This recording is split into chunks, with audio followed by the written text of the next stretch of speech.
Welcome to dream world. आइए आपको दिखाते हैं कि कैलाश पर्वत आखिर है क्या और कैलाश पर्वत में हमारे जो है शिव भगवान और पार्वती मैया उसका निवास है, लेकिन उसके कहाँ स्थान में और कौन से एरिया में है उस कैलाश पर्वत को डिस्क्राइब करके आपको बताते हैं। उसकी ऊंचाई की बात किया जाए तो लगभग 6628 मीटर उसकी ऊंचाई होती है, लेकिन कैसे और उसकी जब परिक्रमा किया जाए उसके कैलाश पर्वत का तो 52 किलोमीटर अप्रोक्सीमेटली होता है। कुछ संत, कुछ गुरुजनों और बहुत सारे लोग भी उसमें जाके परिक्रमा करते हुए आए भी हैं और इसी चीज़ को मैं बताऊंगा। लेकिन उसके जो एरोप्लेन उसके ऊपर जो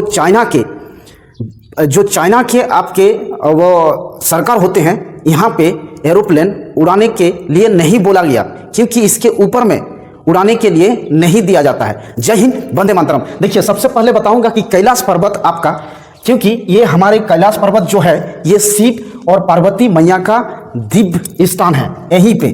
और ये होता क्या, क्योंकि ये 4 दिशाओं में आपकी ये है। सबसे पहला ईस्ट, आपका ईस्ट, वेस्ट, नॉर्थ और एक साउथ। तो ईस्ट दिशा में अगर बात किया जाए तो इसको पूर्व मुख के अंदर इसमें 4 धर्म प्रकट है। पहला धर्म जो ईस्ट दिशा में होगी वो धर्म है आपका है बौद्ध धर्म।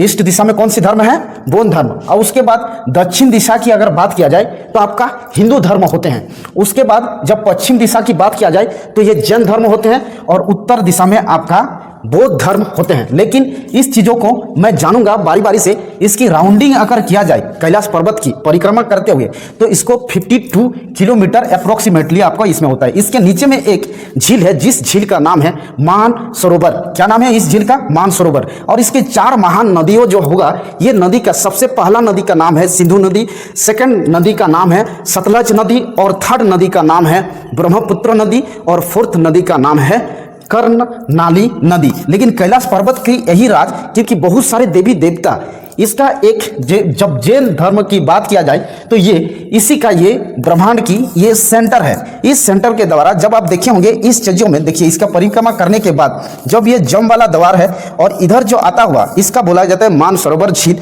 और इसी के जब नीचे आएगा इसका नाम है राक्षस ताल। ये भी एक प्रकार का झील है। तो इतने सारे चीजों में आपकी क्या हुआ है। देखिए, जब इसके पर्वत की बात किया जाए तो देखिए, जब चीन के एक तिब्बत पठार उसी में स्थित है। देखिए, एरोप्लेन को कभी भी उसके ऊपर से उड़ने नहीं दिया जाता है। किसके तहत? चीन के जो हमारे आपके सरकार होते हैं उसके द्वारा ये भी बोला गया कि उसमें उड़ा नहीं सकते। उसको यही कुछ हो सकता है, कुछ हमारे चीन के लोग ऐसे तो सोचे भी थे कि वहाँ पे उड़ाया जाए। उन लोग बड़े बड़े टेक्निकल डिपार्टमेंट भी कहीं भी किसी भी उन लोग खड़ा कर देगा। अगर कुछ नहीं हुआ है फिर भी उसमें कुछ जो है खड़ा करके पैदा कर सकता है। लेकिन उसमें भी तो कैलाश पर्वत को भी उन लोग सर्च करके कर सकता है। लेकिन कुछ घटना हुआ था जिसके कारण उसके सरकार के द्वारा ये भी बोला गया कि उसके ऊपर से कभी भी प्लेन को उड़ा नहीं सकते। लेकिन उसकी राउंडिंग आप मार सकते हैं। किसके थ्रू?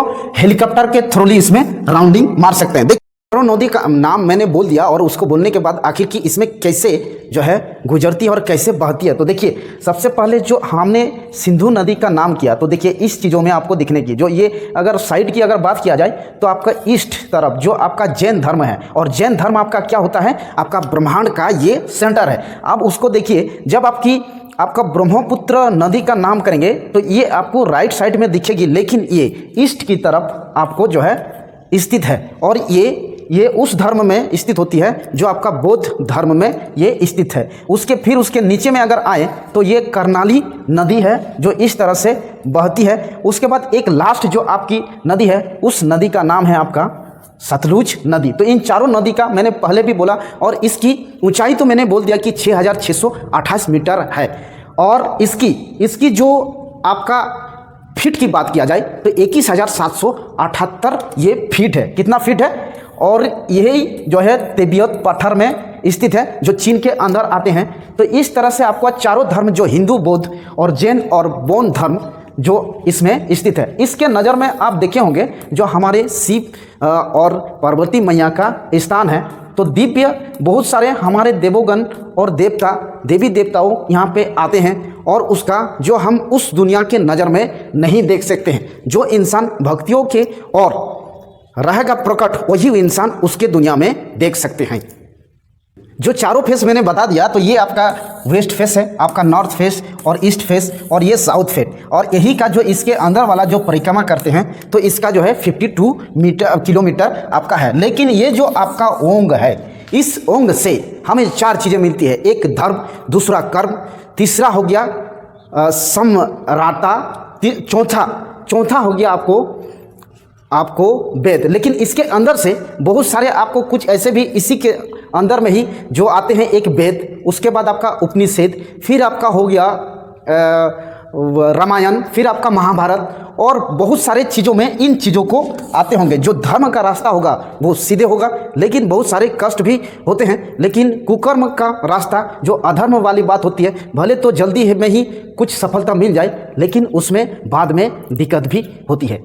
भगवान गॉड, जो हमारे गॉड जो होते हैं, गॉड, तो गॉड का फुल फॉर्म क्या हो गया? गॉड का मतलब जनरेशन, देन ओ का मतलब ऑपरेटर, और डी का मतलब होता है डिस्ट्रॉयर। मतलब जी आपको क्या करेगा कि आपका जनरेट मतलब क्रिएट करने वाला जो हमारे गॉड है, वो गॉड आपका जो है ब्रह्मदेव का होता है। फिर उसके बाद ऑपरेटर करने वाला वो है विष्णुदेव का, और आपका जो लास्ट जो डी होता है, यही है आपका भगवान लॉर्ड शिव भगवान, जो ये डिस्ट्रॉय करता है, मतलब पूरे को बर्बाद कर देगा। तो इसके और ओंग से ही कुछ ऐसे भी चीज़ होते हैं, जैसे ओंग से जो आपका धर्म, कर्म और संसारा और मोक्ष, इसी चीज़ से आपको प्राप्ति मिलती है। लेकिन इसके अंदर में और सारे जाएं तो वेद में भी बहुत सारे 4 प्रकार के होते हैं, लेकिन उतना मैं नहीं बताऊंगा। फिर उसके बाद उपनिषद होता है, फिर भगवद गीता होता है, रामायण होता है, और जो है आपका महाभारत होता है इसी के अंदर। लेकिन धर्म कर्म के अनुसार आपको चलते हैं। Thank you.